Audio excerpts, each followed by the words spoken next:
today on 2+U Nevada. And it's nice. It's like bartering, but it's based on equality, and my time is just as valuable as your time. Need some leaves raked? What about tutoring? In-home care services? The nonprofit helping build a village. We sit down with the founder of N4. I unlock the potential of the human body and mind. And the haunts are coming to our studios. We unlock the secrets to Dark Prison Haunted House. Plus, Sarkes-Tarzian in 2 News Nevada is responsible for getting everything you see on Channel 2 to your homes, to your digital devices. We are not necessarily responsible for all the content you see. with recent discussions surrounding television networks and affiliate ownership groups, we sit down with our parent company's CEO. What power you have as a viewer. You're watching 2+U Nevada. Thank you for joining us for this edition of 2+U Nevada. I'm Sarah Johns, your host. Okay, so let's talk a little bit about AI, artificial intelligence. Today, September 30th, is National AI in Work Day. Well, I'm a little miffed at AI right now. The other night, Dave and I were watching a show with our 8-year-old son in the room, and one of the characters in the show made reference to not believing in Santa Claus. My son, the industrious kid that he is, Googled, "Is Santa real?" Google's AI replied with an answer that does not work in our household. It's up on your screen. This actually led to a great discussion in our home that you cannot always believe what is stated online. For instance, my husband recently made a flyer of events happening in October. He used AI to query what's going on for the spooky season, and 95% of the events that popped up were held last year or didn't exist. And when I posted my complaints about the AI response on my social media channels, a dear friend made me aware of this. He looked up how to keep cheese sticking to pizza, and AI suggested using glue. Good news for parents, though. Just yesterday, OpenAI, the parent company to ChatGPT, rolled out new safety features. It lets parents and guardians link their ChatGPT accounts with their teens in order to manage settings. All of this is to say AI has some great benefits, but it also has some major issues. Don't depend on information provided by AI as 100% truth. We've got a great show for you today. We head to Carson City, where you can find some awesome American-made furniture in any style. We sit down with Plumas Bank's Vice President of Commercial Lending, who gives us the secret sauce for getting a brick and mortar location for your biz. And looking to glow up your fall break, we have the coolest black light-worthy craft to do with your kiddos next week. We are thrilled to have you joining us today for 2+U Nevada.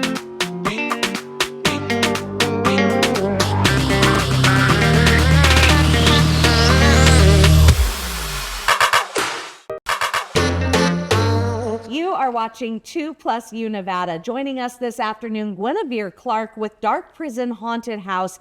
Guinevere, I am so excited you are here. Me too. I'm so excited to be here as well. This is going to be such an amazing event to celebrate the spooky season. Yes. You guys are actually doing a haunted house at the Nevada State Prison in Carson City. Yes, we've already started our haunted house in the Nevada State Prison in Carson City. It's called Dark Prison Haunted House. We are inside the real historic state prison. We're so grateful for the Nevada State Prison Preservation Society to have us in there. We've built 3 haunted houses. We're the largest haunted house in northern Nevada, and we're really excited to be a part of it. This sounds amazing. Now, you guys used to be in downtown Reno and have relocated with the advent of the Nevada State Prison, allowing you to come in. It sounds like you have Cell Block C, Unit 15, and Jorgen's Institute for the Unwell. That just sounds pretty amazing. Yes, and I actually brought Jorgen with me here today. He's somewhere around here. I'm not sure. Oh, Jorgen. Oh, he is so creepy. I am Jorgen. Oh my So goodness. Jorgen is our new icon character this year that you can see inside the haunted house. He runs the Institute for the Unwell within Nevada State Prison. He likes to experiment on people and make all kinds of augmentations to people and patients and things like that. I unlock the potential of the human body and mind.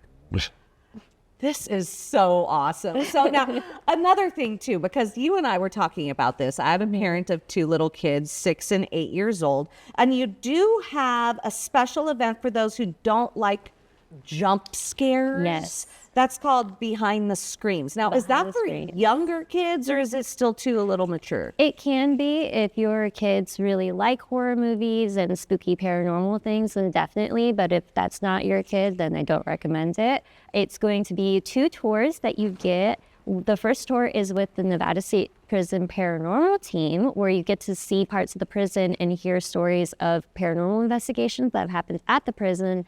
And then also we're going to have a tour behind the scenes of Dark Prison Haunted House, where you get to see our makeup, our costumes, because we make all of it ourselves. This is fascinating. So Yeah. what we're seeing with Jorgen, that's an actually, I don't want to say homemade, but I mean, you guys make those? Yes. A lot of our high quality props we made ourselves. We casted our friends and family in molds, and you can see them all over the haunted house. Okay, with that, I do have to call Jorgen back. Jorgen, you can come right here, right next to my head, right here. So you made this face?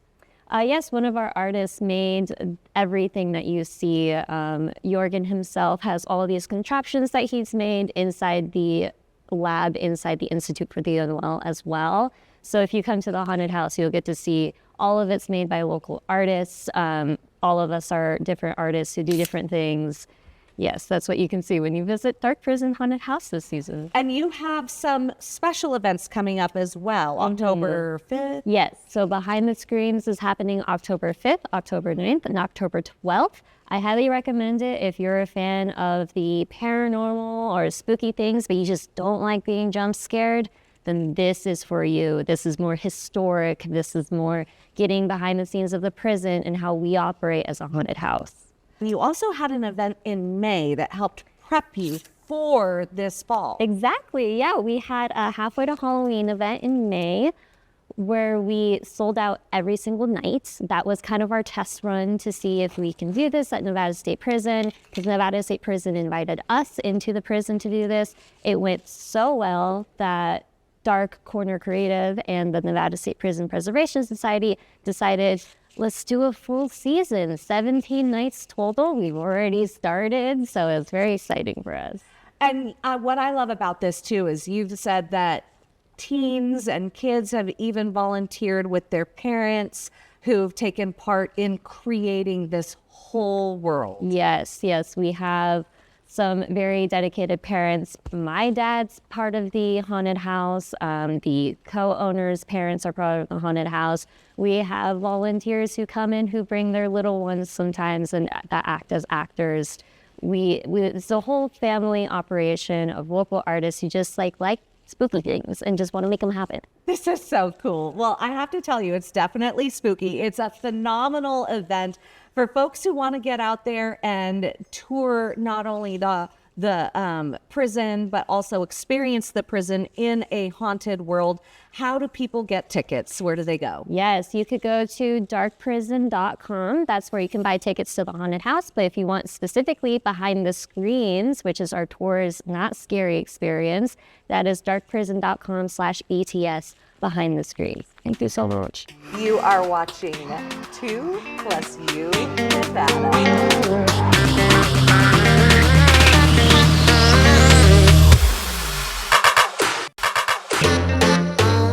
You are watching 2+U Nevada, and I'm so excited to have Amy DeWitt Smith here from Neighbor Network of Northern Nevada, also sometimes known as N4. But Amy, you're the founder and executive director. And for folks who don't know much about Neighbor Network of Northern Nevada, please tell us what your mission is. Sure, yeah. The Neighbor Network of Northern Nevada is all about creating a village within our community. So really kind of getting back to those roots of like knowing your neighbors, knowing how to find information and resources that will help you, and also really kind of connecting with community organizations in a kind of partnering way and really collaborative way. So building that village. And yeah, we've been around for 10 years now. We just recently celebrated our 10-year anniversary, serving 12 counties in northern Nevada. So really grown like crazy. We've got about 90 employees and contractors now doing this work, and it's just been super exciting. We really all are about like in-home care services, transportation, connecting people just with each other. In that vein, talk to me about your programs, because you've got some phenomenal programs out there like N4 Connect or Time Exchange. So let's go through your primary programs. Yeah, for sure. So, kind of our biggest program is our community care program, where we provide free in-home care services. We are launching a new private pay respite care option, only because there's so many people on wait lists and are needing services, and federal funding has kind of shifted a little bit recently. So we're really looking at other options to get people care in the home, give those family caregivers a break. We have N4 Connect, which is our partnership with Lyft. So we provide a 50% discount on Lyft vouchers for people with disabilities 18 and up and elders who are 60 and up.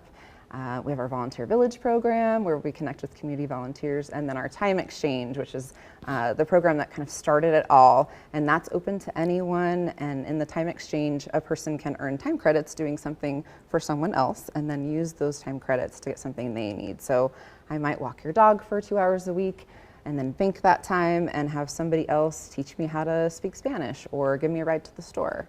That is fantastic. And in our pre-interview, I love it when you said it's neighbor helping neighbor the way it should be. Yes.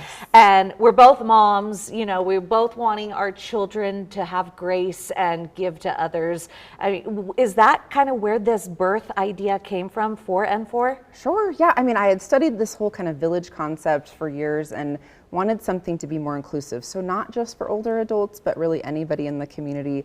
And Time Exchange, or time banking as it's sometimes called, actually originated in the UK as a babysitting exchange. And so it was all about kind of just, families helping one another. But it can be anything from helping somebody rake leaves, or cooking a meal for someone, or providing some care and support, or tutoring, fixing a computer. Really, the sky's the limit. And it's nice. It's like bartering, but it's based on equality, and my time is just as valuable as your time. And I love this too, because your volunteers can be children or teens trying to help and get out in the community. So what is your age range, or what is your age limit for volunteers?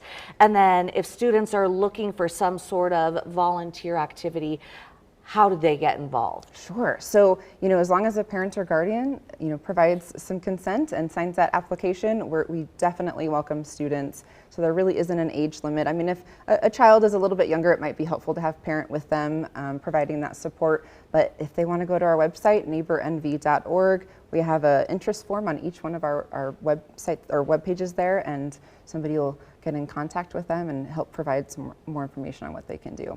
And also for the sandwich generation out there. So we have kids, but we're also taking care of our parents, or providing our parents some support. To walk through that process as well, because you really are here for people who feel overextended. Absolutely. And that's the thing. There are so many wait lists for things like in-home care services right now. And so the Time Exchange is a really great way. It's no cost to get that support you need, and you can earn those time credits by doing things you're able to do. So something that might not be, super stressful or taxing for that family caregiver to provide to a community member, and then they can use their time credits to get a break, or have somebody come help them with something that they just really can't handle. Let's get into the numbers, because you provided us some amazing numbers for 2024. Service hours provided for community care, 60,000 hours. Yeah. That is fantastic. Lyft vouchers provided through N4 Connect, and you said so that's for seniors as well as people with different abilities in town. Correct. Yep. So 1725 Yep. individual Nevadans served. This I love. 1,225 individual Nevadans. Northern Nevada areas served in miles, 800. So what are your boundaries? So it's the 12 counties in the northern part of the state. So if you kind of just make a rectangle at the top of the state, that's our service area. Okay, and you have 144 employees? Yes. That is, or staff members, that is fantastic. Amy, thank you so much for being here with us today. If people want to learn more about Neighbor Network Northern Nevada, where do they go? Definitely check out our website, neighbornv.org, or they can give us a call, 775-453-4774. Amy, thank you. Thank you you. are watching 2+U Nevada.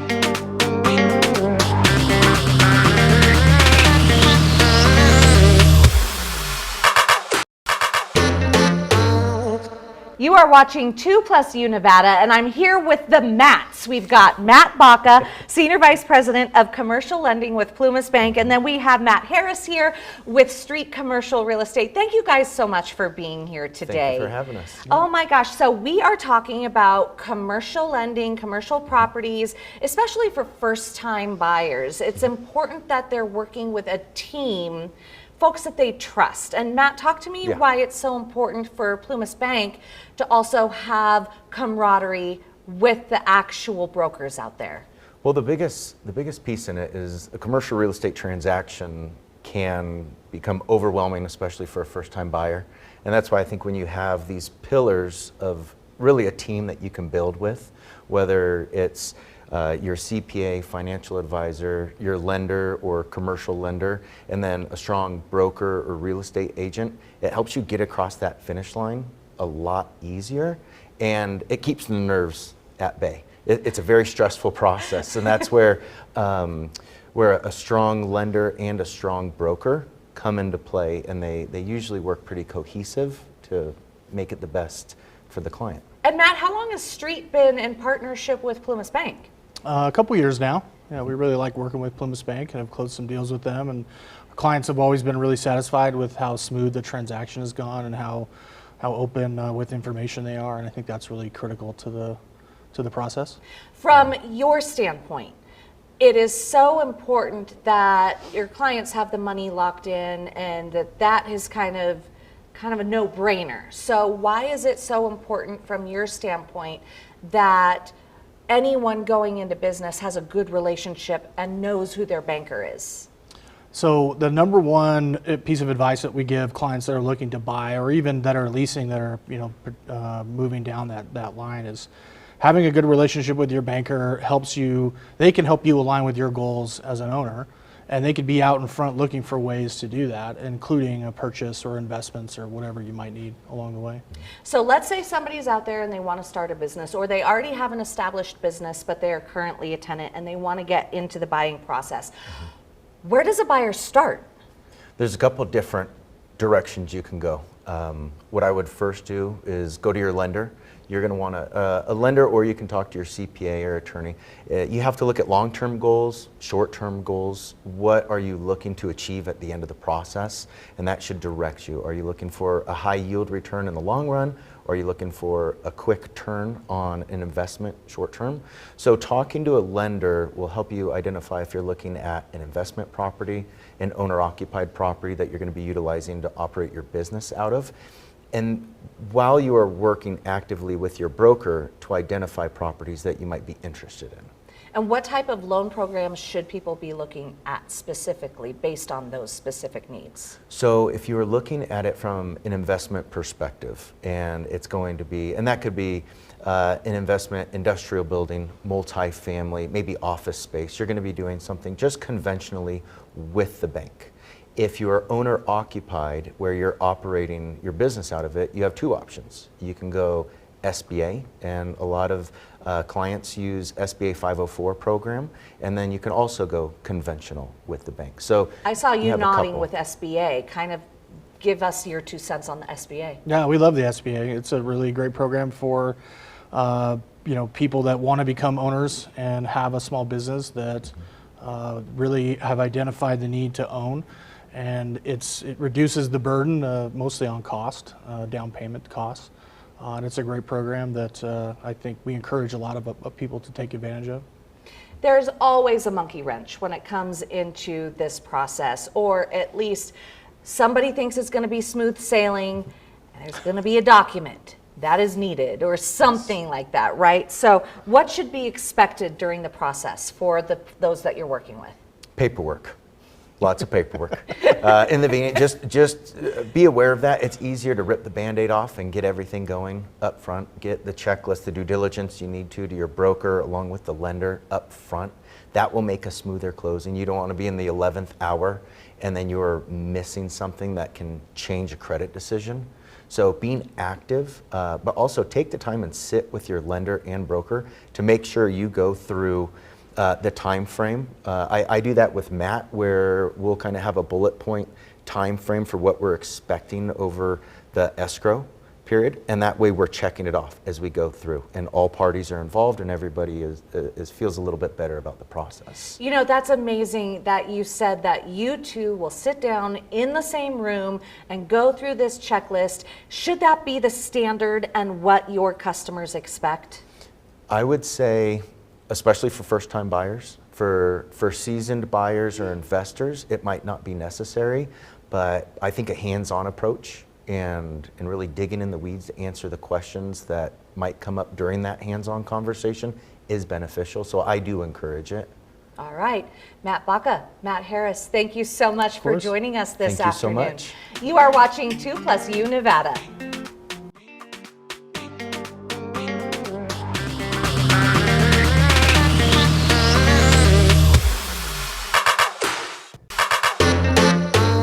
You are watching 2+U Nevada, and I am here at JM Furniture talking about your home and decorating. Joining me now, Ann Gillespie, one of the sales associates here. And I cannot get over how huge JM Furniture is. We're a very large store. And people say that every time they walk in.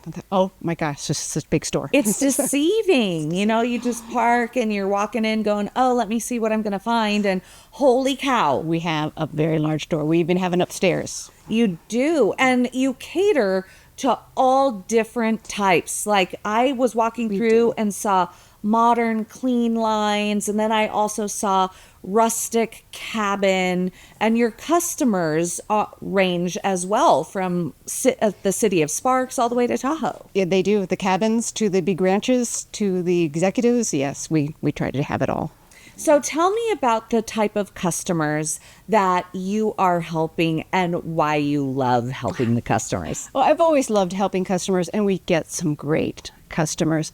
One of the greatest things of working in this store, though, is some of our customers are so repeat. You know, they come in and you've seen them and they come back and they come back. Their kids come in and shop. Their grandkids come in and shop. And everybody just loves it. And they'll come in and tell you, I bought my furniture 20 years ago. It still looks great. I just want something new.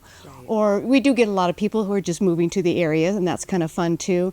But the people that we've been serving for 55 years are they're a lot of fun. They're still coming back and shopping. Their families are still shopping. It's a lot of fun. And what's so cool about that is you're also indicating that you sell furniture that lasts. So you're selling quality furniture that can handle a family, because we bought a couch when we only had one child, now we have two, and that sectional's already destroyed. The purchasing from the store is really, I really admire a lot. It is a great place to work. You just feel so confident what you're showing people, that this has a lifetime warranty. This has it is quality. We have some terrific first apartment furniture as well, but for the most part, we are kind of going for that customer that wants to invest and have it last. And what I am so impressed with is we're sitting at a table from one of your Amish manufacturers, and there were a couple other tables over there,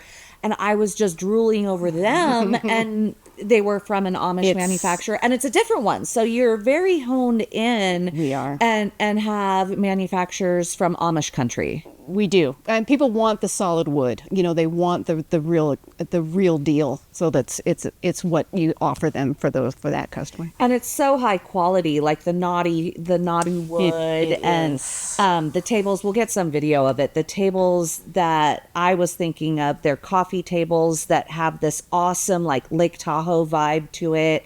Or they've got these pebbles that are like resined in the center. So cool looking. River rock look. It does Yes. look like a river. So again, Tahoe and yeah, that's very appealing. And then what is this? This is this Amish furniture is this beautiful lifetime warranty solid wood, multiple species tables. But the chairs, there's lots and lots to choose from, and they can be upholstered. This is all of their upholstery options. There also is quite a few leather options. And we do get that customer that wants that dining set. It's going to be their last dining set they ever buy. Sure. So this isn't the first time that you've worked in helping people furnish their homes. No. Technically, yes, but been in sales of furniture for a long time. I had a rep business, and that was fun because I represented furniture lines and went to architects and designers here in northern Nevada and northern California, and worked on commercial projects they were working on. But working with the designers was fun. You get a lot of experience as far as colors. And so when customers come in and show me their living room and what's on their walls or what's on their rug, I feel like I have a little bit of experience with design from all those years of the rep business.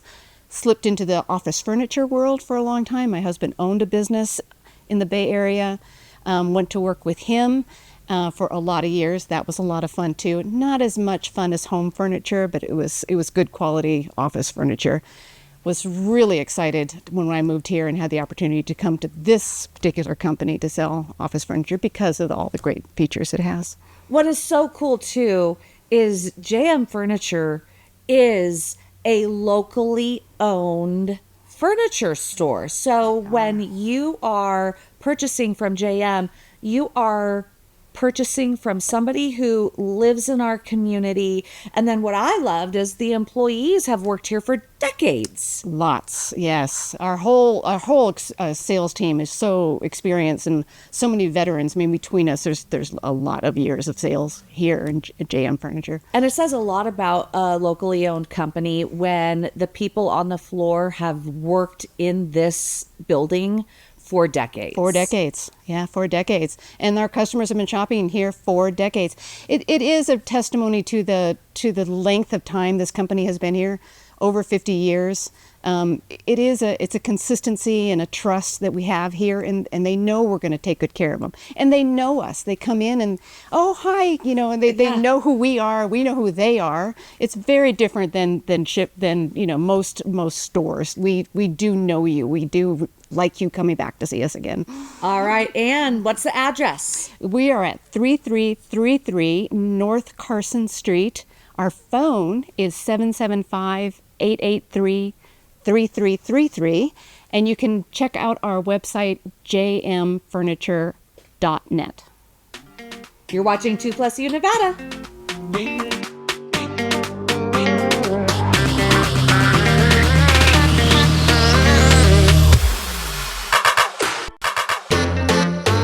You are watching 2+U Nevada. Joining us this afternoon, Ann Goodrich Hunter with Arts for All Nevada, one of the artists there and art teachers. Thank you so much for joining us this afternoon. My pleasure. I'm happy to be here. So, of course, we're talking about fall break just around the corner, and parents are looking for those ideas of fun stuff to do with their kids, and boy, do you have plenty. I brought it today. Yes, you did. All right, so let's talk about sensory art. All right. Well, what I recommend for this project is that you buy a little blacklight flashlight, and there are a couple of things you can do. You can get a little keychain. Oh, that's cute. And they can even find, reactive beads that glow. Okay, so let's turn the lights off and see what we can find in the home. And this is getting super dark. Oh, that's cool. So this is going to, this is going to keep your kiddo busy for a while. They're going to go into the bathroom and be like, what happens to the toothpaste when I've put a black light on it? Which of my toys are reactive? What's in the craft drawer that's already reactive? Oh, look, these Altoids glow a little bit. I happen to raise chickens, so they have a little bit of glow to them. What happens when I get into my closet? Or if I go on an evening walk, what happens to the flowers in the garden? Take cam 3 if we can and look at my shirt. Oh, yeah. Look at that. I wore this on purpose because I knew you were coming. So great. So they're going to be busy just going on a scavenger hunt. Super fun. That could take all day. That just takes one day of fall break. For a little cheapo flashlight. Super fun. Fantastic. Now you love art and glow art. As a matter of fact, Arts for All Nevada you are teaching a fall camp. So go into that. Spooky neon. So some of the products that we'll be using, and we can go ahead and put the lights down again, just very affordable oil-based pastels. So I can take that on a black paper and look already, just breaking it. Yeah. I've got a little bit of flash. I love, and so do kids, they love bingo blotters. And you can get them in reactive. Oh, look at that. Your chalk markers that you may have for keeping your family I have calendar. those at home. I know, right? Most people do. Those are going to be reactive, especially on white paper. You probably have a bunch of highlighters at home. Super reactive. Oh, So how cool. some of this you might already have. My favorite is gel markers, and we're going to use those in our spooky neon. Well, that one's not working so well. We're going to use those in our spooky neon a bunch. In fact, we have a spooky project. Lights up. So this could keep your kiddo busy for days. You could either do an art marathon where you're keeping busy doing art all day long, or you could really break this project down into several days. And that's why I love mixed media, because it's multiple art projects in one. So you might start by just having an art day where you experiment with what happens when you paint wet into wet. So this is just cheap construction paper, cheap tempera paint. And if I take a little blue on my brush and a little red, what happens when I mix them together? A little white, yellow, red. And then you might take a day where you just talk about how animals can be broken down into shapes. So if you've read The Hungry Caterpillar, Yes. all of Eric Carle's books, or he's breaking animals down into ovals, cylinders, triangles. So they could spend a whole fantastic idea. yeah, they could spend a whole day just looking at animals and figuring out what the shapes are. Well, once they've broken them down to shapes, they're going to draw them on the back of their paper and cut out the ovals and the triangles and all the different pieces. And then make their animal. Yeah. So then you've got a day for gluing and putting it all together. And that's when you can start to have fun with your gel markers, drawing circles. These dots here are the chalk markers. Okay? Cutouts for the eyes, all kinds of little details that are going to pop and glow. So Well, and I already can tell that the kids would love this because, first of all, you've got the multiple brushes and mixing the paints here. Then you're cutting it out. There's nothing like scissors with kids, right? Yeah. Like there's something about that. And then you've got the gluing. yes. That is just such a great idea to keep them entertained. And you're dealing with a lot of skills, a lot of fine motor skills in learning to turn the paper and the scissors to cut out those shapes. You're learning to conceptualize how to break something complicated down into simple forms. And then you're just having fun with pattern, and you can explore what is a pattern. It has to repeat, but it can also have variation. So my dots can get big, they can get small, but I'm still creating a pattern through repetition. So there's a lot packed into one project here. Absolutely. And thank you so much. If you are interested in getting your kids involved in the Arts for All Nevada Fall Break Camp, or just to get more ideas with Arts for All Nevada, where should people go? artsforallnevada.org. Wonderful. Thank you so much for joining us Thank this you. afternoon. My pleasure. You're watching 2+U Nevada.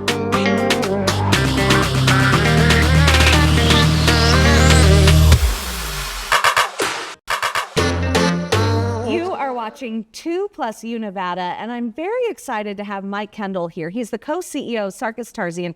That's the company that owns Channel 2, KTVN, 2 News Nevada, plus 2+U Nevada, and I am so excited to have you here this afternoon. Thanks for joining us. I am equally excited. Let me welcome you to the 2 News Nevada family. We are so excited to have you here. Couldn't think of a better person to host this new show, something that we are looking forward to being a new part of our exciting future and local programming. It's great to meet you. It's so nice to meet I've you. loved watching the show. Yay! It's been All right, great. so enough blowing smoke. It is very rare to have a CEO of a media company sit down with a local broadcaster. So thank you very much. And I felt it was very important for us to sit down with you because many people don't know about affiliations or the difference between a station owner and an affiliation. So let's talk Sarkes-Tarzian. Okay. And it's not CBS. It is not CBS, and those relationships they can be a little complicated and complex, but the easiest way to think about it is 2 News Nevada, Sarkes-Tarzian and 2 News Nevada is responsible for getting everything you see on Channel 2 to your homes, to your digital devices. We are not necessarily responsible for all the content you see. So when you're watching primetime programming at night, that comes from CBS. If you're a sports fan on Saturday or Sunday and your game's not on, you can call CBS and complain. But all those exciting football games. I may have emailed the CEO that my husband had to watch his Chiefs game elsewhere. That is not our responsibility. We can only carry what CBS furnishes us. But our bread and butter is the content that we bring to you during local news, programs like this. When there's bad weather breaking, we keep the community informed. And anytime there's a public safety issue, we can communicate with the community through our robust local newsroom. We're invested in doing all of that. So that content comes from us. Might be the easiest way to think about that affiliate relationship. And let's talk television because Sarkes-Tarzian actually has television and radio. So let's stick with the television realm. We've seen the power of affiliates in these recent weeks. Yeah. And does a network listen to affiliates? Can you talk about that? Oh, absolutely. And we listen to our viewers, and we can be a conduit for you if there's something that you don't like on CBS. Of course, we can't fix the NFL schedule, but you can certainly reach out to us and let us know of something that you may have seen on CBS that doesn't sit well with you, or let us know what you like. Local programming, we want to hear from you all the time. If you're out in the grocery store and run into Ariana or Ryan, stop them. They would love to say hello and let us know what we're doing right, what we're doing wrong, but we can certainly be a conduit to the network as well. Because the network has an affiliate board, right? And they do. The affiliates then report to the network what the thought process is of their local community. They do. And some of our executive level colleagues are also involved at the NAB level. That's the National Association of Broadcasters. So Pam Teague, who is our Chief Revenue Officer at our corporate headquarters, sits on the board there. And we also belong to the Independent Television Group, who have board members on the affiliate boards at all 4 of the major networks. So there are ways that we can influence the bigger networks. Fantastic. Okay, with about 90 seconds left. Okay. And I know that you understand that. Tell me a little bit about Sarkes-Tarzian, the namesake. Oh, absolutely. Well, when I tell people I work for Sarkes-Tarzian, they usually say, "What is Sarkes-Tarzian?" And it's like the old Jeopardy, the wrong answer. It's not what is Sarkes-Tarzian, it's who was Sarkes-Tarzian. He was a person, and he was our founder. He emigrated from Turkish Armenia in the early 1900s, got his engineering degrees, and became quite an accomplished engineer. He was also a patriot. He developed something called the proximation fuse. This was a device that helped us in World War II and win the war against the Nazis in Europe. And then he created and developed and launched television stations. He launched the first 24/7 new television station in the state of Indiana, WTTV, and then launched some radio stations. And then in the early 80s, we acquired a couple of television stations, the CBS here in Reno, KTVN, and the NBC in Chattanooga, WRCB Channel 3 in Chattanooga. We're a small company, but we owe it all to Sarkes-Tarzian. He was quite an American story. Yeah, people at home would not be watching TV or listening to FM radio if it weren't for Sarkes-Tarzian. No, he invented a lot of the components to television as we know it today, and even manufactured the parts in our corporate headquarters of Bloomington, Indiana. Well, I thank you so much for joining us this afternoon. Thanks you for explaining the difference between affiliates and the networks. I think that's really a value for our friends at home. I hope I did. And I'm so excited about this program because this has an interactive component. So this is going to be a program for the community. This is going to be a chance for us to showcase local businesses, local families, churches, nonprofits, and really play a role in the community. And you're going to lead the way. So thank you, sir. Thank you. You are watching 2+U Nevada.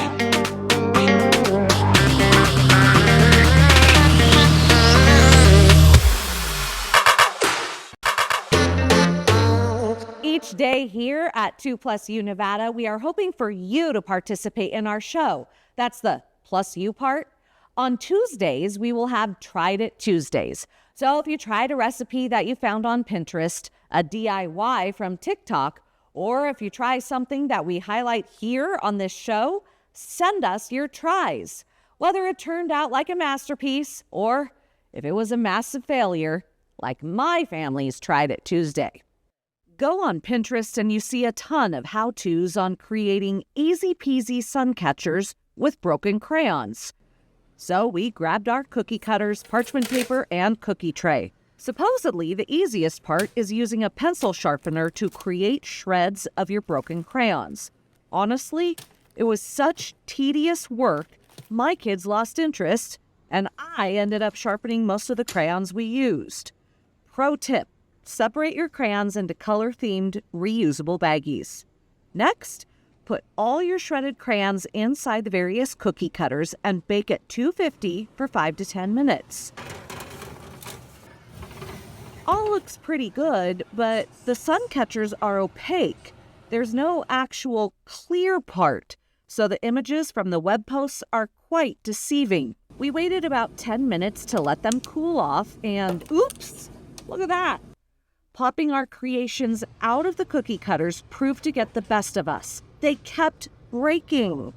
I even tried poking around the edges with a toothpick to get them out neatly, to no avail. Out of 9 star cookie cutters, we only got 3 opaque sun catchers. So there you have it. The crayon sun catchers didn't work for us. There are other options where you sandwich the crayons in between wax paper, iron the wax paper, and then cut out your shapes. I think you'd have more success with that because the wax paper bonds everything together. Also, I feel ironing the pieces gives you better control. My suggestion, if you try melting crayons into sun catchers, go that route over baking them in the oven.